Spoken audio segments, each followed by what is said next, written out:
Hello guys, in this video I will show you how to set up downtown on your iPad. But first of all, I just want to mention, please don't forget to subscribe to my YouTube channel, because at 10,000 subscribers I will show you my whole YouTube revenue statistics and my growth strategy.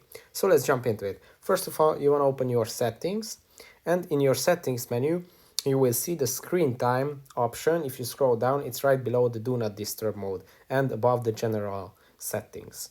So when you open up your screen time menu, here the first panel will show you your daily average view, and right below that you will see your downtime settings.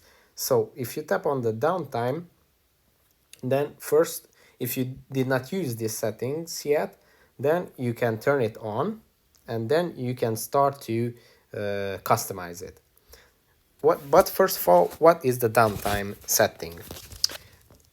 Apple says that it's set a schedule for time away from the screen. During downtime, only apps that you choose to allow and phone calls will be available.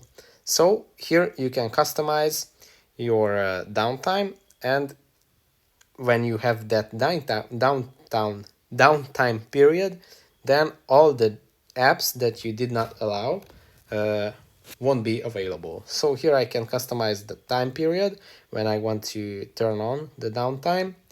Right now it's from 10 p.m. until 7 a.m. So it's for the night, but you can also set it up for example, for your work time or any specific time period that you wouldn't want to use your iPad in.